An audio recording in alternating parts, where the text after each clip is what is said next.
আসসালামু আলাইকুম। Solving point at অন্তর চ্যানেলে আপনাদেরকে স্বাগতম। আশা করি সবাই ভালো আছেন। আমরা আমাদের চ্যানেলে নিয়মিত বিভিন্ন গাণিতিক সমস্যার সমাধান নিয়ে আসছি। আজকে আমরা পরিমিতির কিছু এমসিকিউ সমাধান করব, যেগুলো কিনা বোর্ডে কমন ছিল। তো এরকম একটা এমসিকিউতে আমার বলা হচ্ছে কি, গাঢ় অংশের ক্ষেত্রফল কত বর্গমিটার। তার মানে গাঢ় অংশ জিনিসটা দেখতে কেমন লাগতেছে। আমি যদি একটা বৃত্ত বিবেচনা করি, সেই বৃত্তকে যদি আমি দুই ভাগে ভাগ করি, তাহলে যে অর্ধবৃত্তর অংশ পাবো সেই অর্ধবৃত্তই তো আমার এটা, তাই না? এই অর্ধবৃত্তের মতো দেখতে তো এই গাঢ় অংশগুলো, তাই তো? তাহলে যদি আমি কোনোভাবে এই অর্ধবৃত্তের ব্যাসের মান জানি এবং সেই ব্যাসটা দিয়ে যদি আমি ক্ষেত্রফল বের করতে পারি কোনো একটা অংশের, তাহলে আমি কি বাকিটা পাবো না? অবশ্যই পাবো। এইভাবে আমাদেরকে এটা সমাধান করতে হবে আমাদের। তাহলে এখানে এটা দেওয়া আছে কি, এটা বর্গক্ষেত্রের বাহু দেওয়া আছে। তাহলে এই বর্গক্ষেত্রের বাহুর যে মান, সেই মান এবং অর্ধবৃত্তের ব্যাসের মান যদি সমান হয়, তাহলে আমরা দেখি প্রসেসটা কিরকম করে করা যায়। আমাদের এখানে কি দেওয়া আছে, এখানে বর্গক্ষেত্রে, এখানে অর্ধবৃত্তের অর্ধবৃত্তের ব্যাস, বন্ধুরা এখানে অর্ধবৃত্তের ব্যাস কত? 8 মিটার। তাহলে ব্যাস যদি 8 মিটার হয়, এখান থেকে ব্যাসার্ধ পাওয়া সম্ভব না? সম্ভব। আচ্ছা, তা ব্যাসার্ধ কেন লাগবে? আমরা কি জানি, এগুলো হলো অর্ধবৃত্ত। তাহলে আমাদের কি বলেছে, গাঢ় অংশের ক্ষেত্রফল, তার মানে অর্ধবৃত্তগুলোর ক্ষেত্রফল জানতে চাইছে। এবং এই অর্ধবৃত্ত দুইটাই সেম, দেখতে একই রকম। যদি একই রকম হয়, তাহলে এদের ক্ষেত্রফল বের করার সূত্রটা কি আমরা জানি। সূত্রটা হলো হাফ পাই আর স্কয়ার। কেন হাফ পাই আর স্কয়ার হলো? আমরা জানি যে বৃত্তের ক্ষেত্রফল, সম্পূর্ণ বৃত্তের ক্ষেত্রফল হলো পাই আর স্কয়ার। তাহলে আমরা এই পাই আর স্কয়ারকে কি করতেছি, যখন অর্ধবৃত্ত করব, অর্ধবৃত্তের ক্ষেত্রফল যখন করব, তার মানে কি পুরো বৃত্তটাকে আমি কি করছি, দুই ভাগ করছি না? তাহলে পুরো বৃত্তকে যদি আমি দুই ভাগ করি, তার মানে ক্ষেত্রফলও দুই ভাগ হবে। ক্ষেত্রফলও কি হবে, দুই ভাগ হবে, মানে পুরো বৃত্তের অর্ধেক ক্ষেত্রফল হবে। এই কারণে কি আসবে, হাফ, তাই না? আচ্ছা, তার মানে আমরা অর্ধবৃত্তের ক্ষেত্রফল কি জানি, হাফ পাই আর স্কয়ার, অর্থাৎ সম্পূর্ণ বৃত্তের ক্ষেত্রফলের অর্ধেক হলো অর্ধবৃত্তের ক্ষেত্রফল। আচ্ছা, তাহলে অর্ধবৃত্তের ক্ষেত্রফল যখন আমরা বের করব, এখানে কি লাগবে, পাই আর স্কয়ার। আর পয়েন্ট দ্য নোট, আমাদের এখানে কি লাগবে, আর লাগবে। আর মানে কি, ব্যাসার্ধ। তাহলে আমাদের এখানে যে ব্যাস দেওয়া আছে, ব্যাস থেকে আমরা কি করতে পারি, ব্যাসার্ধ সুন্দরভাবে বের করতে পারি। তাহলে কি বলতে পারি আমরা এখানে, অতএব অর্ধবৃত্তের অর্ধবৃত্তের ব্যাসার্ধ কি হবে, ব্যাসার্ধ হবে হলো ব্যাসের অর্ধেক, তার মানে 4 মিটার। তাহলে আমরা এখানে কি বলতে পারি, এখন এখন এই অর্ধবৃত্তের ক্ষেত্রফল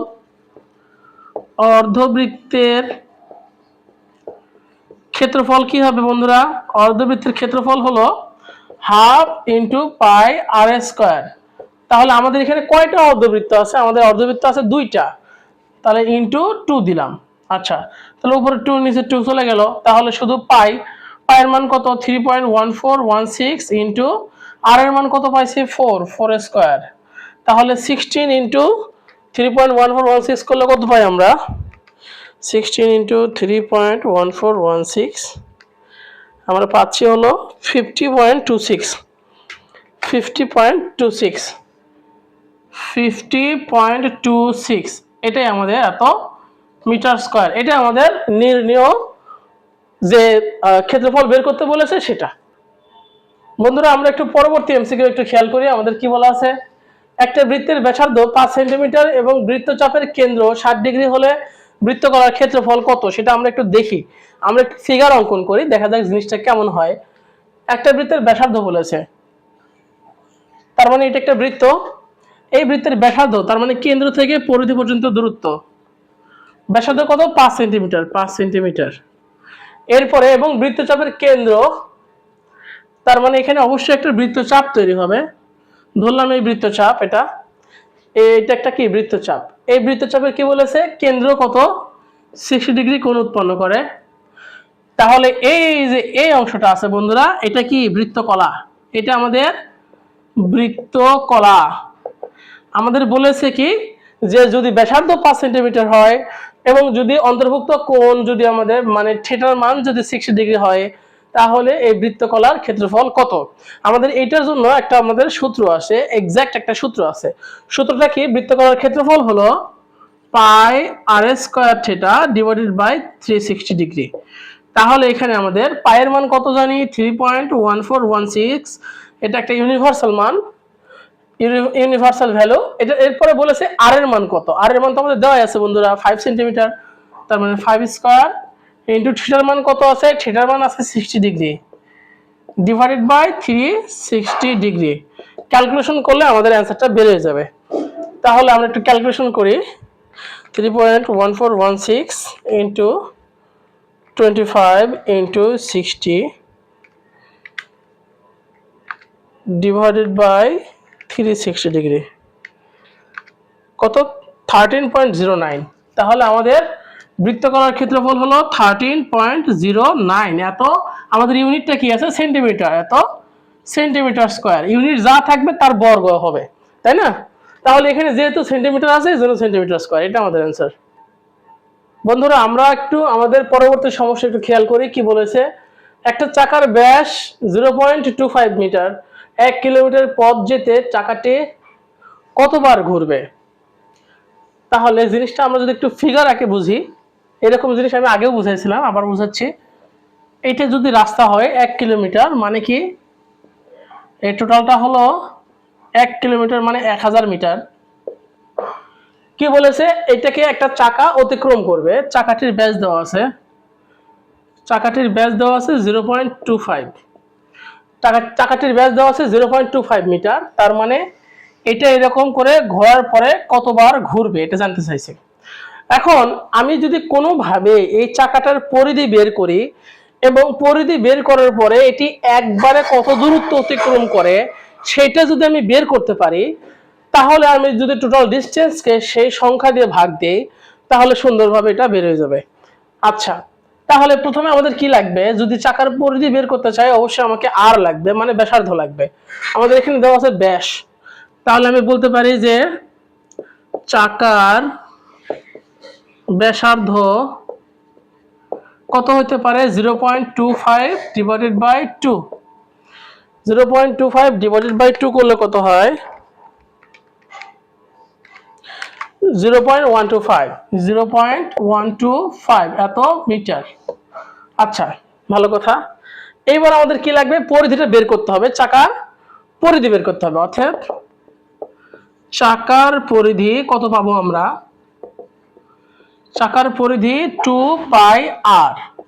কেন, কারণ এটা একটা বৃত্ত, চাকাটা একটা সার্কেল, তাহলে বৃত্তের ক্ষেত্রফল মানে সরি বৃত্তের পরিধি কত, 2 পাই আর।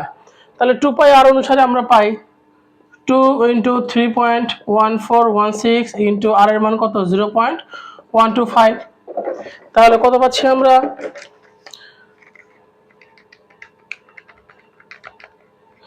0.125। আমরা এখানে পাচ্ছি 0.785। আচ্ছা, এত কি পাইলাম আমরা, এত মিটার পেলাম। এবার আমাদের কাজ কি, আমাদের বলেছে কি কতবার ঘুরবে চাকাটা। আমি চাকার পরিধি পেয়ে গেছি, এবার টোটাল ডিস্টেন্সকে আমি আমাদের এই যে সংখ্যাটা পেয়েছি পরিধির মাপ দিয়ে ভাগ দেব। তাহলে অতএব ঘূর্ণন সংখ্যা কি হবে, টোটাল ডিস্টেন্স কত, 1000 মিটার ডিভাইডেড বাই 0.785 ভাগ দিলে কত আসে,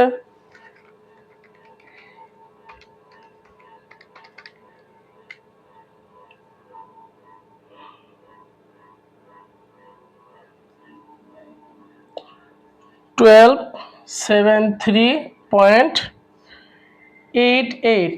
তার মানে বলতে পারি এটা 1274 এত বার ঘুরবে বন্ধুরা। এটা আমাদের অ্যান্সার, এটা আমাদের নির্ণয় অ্যান্সার। বন্ধুরা আমরা আমাদের পরবর্তী সমস্যার দিকে একটু খেয়াল করি। আমাদের বোর্ডে দেওয়া আছে কি, একটা বর্গক্ষেত্রের ভিতরে একটা সার্কেল দেওয়া আছে বা বৃত্ত দেওয়া আছে এবং 3টা প্রশ্ন দেওয়া আছে, আমরা এটা সলভ করব। তো প্রথমে কি বলছিছে বর্গক্ষেত্রটির বা বর্গটির ক্ষেত্রফল কত, মানে এ বি সি ডি একটা বর্গ আমি ধরে নেব, হয়তো দেখতে এটা অনেকটা আয়তক্ষেত্রের মতো হয়েছে কিন্তু আমরা বর্গ ধরে নেব, এটা আমি এক্সাক্ট আঁকি নাই, এটা ধরে নেব আর কি। হ্যাঁ, তো ধরলাম এটা একটা কি বর্গ, তাহলে এই বর্গের ক্ষেত্রফল কি হবে, বর্গের ক্ষেত্রফল কি বাহু স্কয়ার, তাই না? তাহলে আমাদের বিসি মানে এই ক্ষেত্রটির একটা বাহুর মান দেওয়া আছে 5 সেন্টিমিটার, তাহলে আমি কি লিখতে পারি যে বর্গক্ষেত্রটির কি ক্ষেত্রফল, ক্ষেত্রফল কি হবে বাহু স্কয়ার, তাই না? তাহলে বাহু কত 5 আছে, তাহলে 5 স্কয়ার মানে 25 বর্গ সেন্টিমিটার। অনেক সহজ তাই না বন্ধুরা? আচ্ছা, এরপরে বলেছে কি বৃত্তের পরিধি কত, এর অভ্যন্তরীণ যে বৃত্ত আছে সে বৃত্তের পরিধি জানতে চাইছে। তাহলে বৃত্তের পরিধি মানে কি, বৃত্তের পরিধি মানে হলো আমার 2 পাই আর হলো বৃত্তের পরিধি। তাহলে এই 2 পাই আর এর জন্য আমার কি জানা দরকার আছে, আর এর মান জানার দরকার আছে, তাই না? এই বৃত্তের যদি আমি ব্যাসার্ধ জানতে পারি, ব্যাসার্ধ জানতে পারলে আমাদের পরিধি খুব সুন্দরভাবে জানা যাবে। আচ্ছা, তাহলে আমাদের কিভাবে আমি ব্যাসার্ধ বের করতে পারি, আমাদের এখানে দেখেন খেয়াল করে একটু, এই যে ডিসি, ডিসি যদি আমি একটা বাহু ধরি, এই বাহুটা কি অবস্থায় আছে, বৃত্তের এই পাশে এবং এই পাশে সংযুক্ত করছে, তাই না? ধরে নিয়ে সংযুক্ত করছে, তার মানে এই ডিসি হলো আমার এই প্রদত্ত বৃত্তের ব্যাস। তাই যদি হয় এটা যদি এই ডিসি যদি আমার বৃত্তের ব্যাস হয়, এখান থেকে ব্যাসার্ধ বের করতে পারবো না? আমাদের ব্যাসের মান কত ধরে নিছি আমরা, এখানে আছে কত, যেহেতু বর্গের বাহুর মান কত 5 সেন্টিমিটার, তাহলে এটাও 5 হবে। তাহলে এটা যদি 5 হয় তাহলে বৃত্তের ব্যাস কত, এখানে বৃত্তের ব্যাস 5 সেন্টিমিটার। তাহলে বৃত্তের ব্যাস যদি 5 সেন্টিমিটার হয় তাহলে ব্যাসার্ধ কত, অতএব ব্যাসার্ধ কত হচ্ছে বন্ধুরা 5/2 সেন্টিমিটার, তার মানে 2.5 সেন্টিমিটার, তাই না? আচ্ছা, ব্যাসার্ধ যদি এটা হয় তাহলে এখন আমাদের পরিধি কত হবে 2 পাই আর, 2 পাই আর হলো বৃত্তের পরিধি, তাহলে 2 ইন্টু পাই ইন্টু আর এর মান কত 2.5, তাহলে 2.5 ইন্টু 2 গুণ করলে কত 5 হচ্ছে, তাহলে 5 পাই, 5 পাই হলো আমাদের 5 পাই। এটাও লিখতে পারি, অথবা যে এক্সাক্ট মান আছে, মানে আমি 3 পাই এর মান বসানোর পরে কত পাচ্ছি 5 ইন্টু 3.1416, কত পাচ্ছি আমরা 15.70, এত কি এত সেন্টিমিটার স্কয়ার। এটা আমাদের খ নম্বরের অ্যান্সার। এখন আমাদের দরকার কি বন্ধুরা, আমাদের গ নাম্বারটা দরকার। গ নম্বরে কি বলেছে, বৃত্তকলার ক্ষেত্রফল কত। আচ্ছা, বৃত্তকলা আমাদের কোনটা বুঝতে হবে আগে। আমরা এর আগে বুঝাইছিলাম, এর আগে কিছু এমসিকিউ তে বলেছি এই বৃত্তকলা কোনটা, এই যে এই পুরো অংশটুকু হলো বৃত্তকলা, এই পুরো অংশটুকু বৃত্তকলা, এই পুরো বৃত্তকলাটার ক্ষেত্রফল জানতে চাইছে। তাহলে বৃত্তকলার ক্ষেত্রফলের জন্য কি লাগবে, আমার অবশ্যই অ্যাঙ্গেল লাগবে। অ্যাঙ্গেল মানে কি থিটা লাগবে, তাহলে এখানে থিটা মানে কি আছে বন্ধুরা 30 ডিগ্রি। এরপরে আমাদের ব্যাসার্ধ কত পাইছি আমরা, এই যে ব্যাসার্ধ, বৃত্তের ব্যাসার্ধ কত 2.5, তার মানে আর এর মান 2.5 সেন্টিমিটার। এরপরে কি পাচ্ছি আমরা, পায়ের মান তো আমরা জানি, তাহলে আমাদের এই যে বৃত্তকলার ক্ষেত্রফল কত হচ্ছে পাই r square theta divided by 360। তাহলে এখানে পায়ের মান কত 3.1416 ইন্টু আর এর মান কত 2.5 স্কয়ার ইন্টু থিটার মান 30 ডিগ্রি ডিভাইডেড বাই 360 ডিগ্রি। তাহলে এবার আমরা ক্যালকুলেশন করলে আমরা সুন্দরভাবে বের করতে পারবো।